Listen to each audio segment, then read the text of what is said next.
उत्तराखंड की बर्फीली चोटियों के बीच बादलों को चीरती हुई एक घाटी में बसा है एक ऐसा मंदिर जिसे लोग धरती पर बैकुंठ कहते हैं, जहां देवता खुद तपस्या में लीन होते हैं और जहां हर पत्थर में एक कथा बसी है। यह है बद्रीनाथ धाम, 4 धामों में सर्वोच्च और हिमालय की गोद में बसा एक ऐसा स्थान जहां पहुंचना खुद में एक आध्यात्मिक तपस्या है। यह केवल एक मंदिर ही नहीं, एक द्वार है उस दिव्यता का जहां आत्मा शरीर से आगे निकलती है, जहां भगवान विष्णु स्वयं बद्रीनारायण के रूप में विराजमान हैं और जहां हर साल लाखों यात्री सिर्फ दर्शन नहीं बल्कि मोक्ष की एक झलक पाने आते हैं। लेकिन कुछ सवाल कि बद्रीनाथ की स्थापना किसने की थी? क्या वो एक राजा था या एक सन्यासी? क्या भगवान विष्णु यहाँ साधारण मूर्ति में हैं या ये मूर्ति स्वयं प्रकट हुई थी? बर्फ में ढके पर्वतों के बीच गर्म जल का कुंड, क्या यह चमत्कार है या विज्ञान? और बद्रीनाथ को धरती का बैकुंठ क्यों कहा जाता है? क्या पांडवों की स्वर्ग यात्रा सच में यहीं से शुरू हुई थी? क्यों इस मंदिर को बार बार हमलों से बचाना पड़ा? और क्या पाताल भुवनेश्वर सच में पाताल लोक का दरवाजा है? और इस यात्रा को आत्मिक उन्नति का मार्ग क्यों कहा जाता है? आज हम इन सवालों के जवाबों के साथ बद्रीनाथ की रहस्यमय यात्रा पर निकलेंगे। एक ऐसी यात्रा जो आपकी सोच, आस्था और आत्मा तीनों को झकझोर देगी। वीडियो में अंत तक जरूर बने रहे। बद्रीनाथ उत्तराखंड राज्य के चमोली जिले में समुद्र तल से लगभग 3100 मीटर की ऊंचाई पर स्थित है। यह नर और नारायण पर्वत श्रृंखलाओं के मध्य अलकनंदा नदी के पावन तट पर विराजमान है। चारों ओर बर्फ से ढकी चोटियां और नीचे बहती निर्मल नदी इस स्थान को एक अलौकिक सौंदर्य प्रदान करती है। यहाँ की हवा में एक अद्भुत शांति और अध्यात्म की महकता है जो भक्तों को अनायास ही ईश्वर के करीब महसूस कराती है।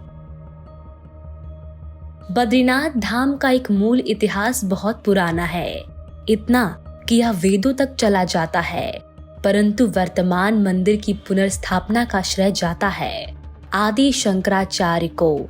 8वीं शताब्दी में भारत की चेतना को फिर से जोड़ने निकले एक युवा सन्यासी।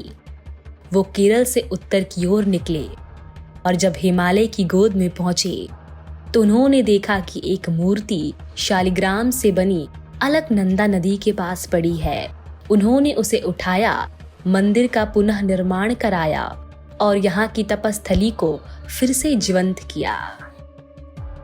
बद्रीनाथ में भगवान विष्णु विराजमान है ध्यान मग्न मुद्रा में। ना कोई गदा, ना चक्र, ना रथ।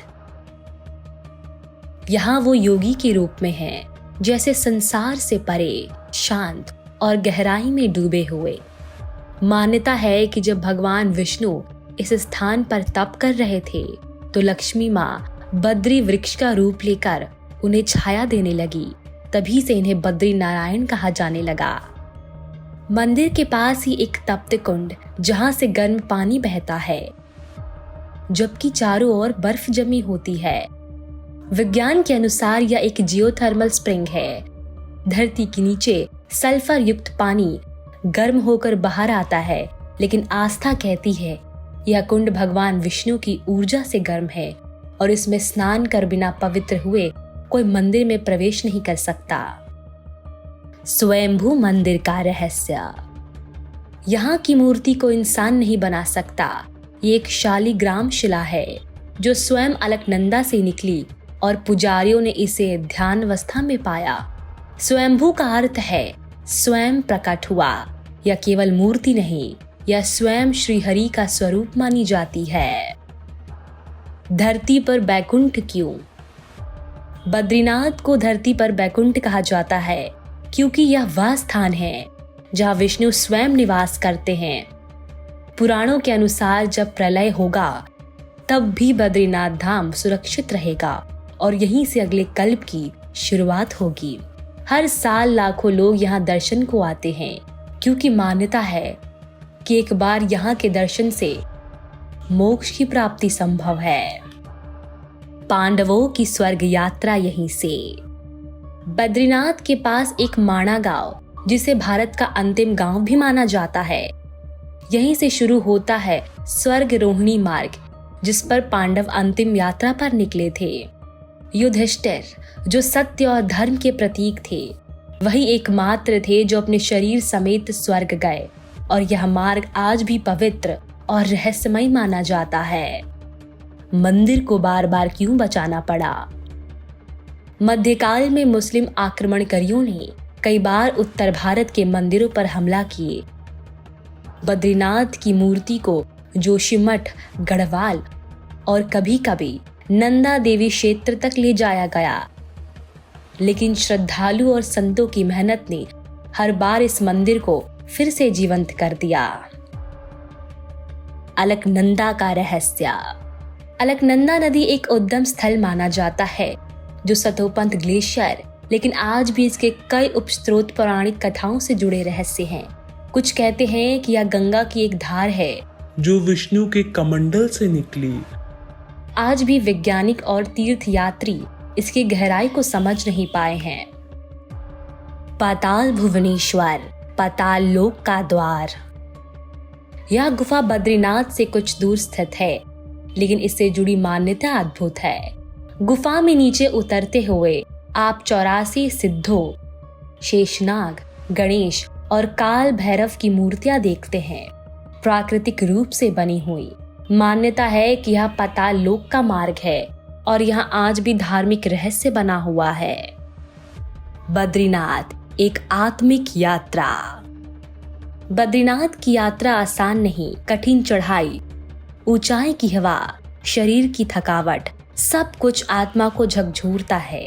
लेकिन जब आप वहां पहुंचते हैं तो केवल दर्शन ही नहीं मिलता, एक शांति, एक ऊर्जा, एक जागृति मिलती है। यही कारण है कि इसे केवल धर्म ही नहीं, आत्मिक उन्नति का मार्ग कहा जाता है।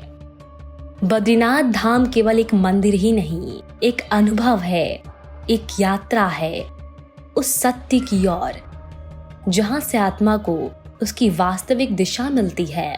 अगर जीवन में कभी मौका मिले तो बद्रीनाथ जरूर जाना, क्योंकि वहीं सिर्फ भगवान नहीं मिलते, खुद से मुलाकात भी होती है। तो कैसी लगी आपको आज की वीडियो? कमेंट सेक्शन में जरूर बताइएगा। ऐसे ही किस्से और कहानियों के लिए हमसे जुड़े और सब्सक्राइब करें हमारा चैनल अस्तित्व का रहस्य। धन्यवाद।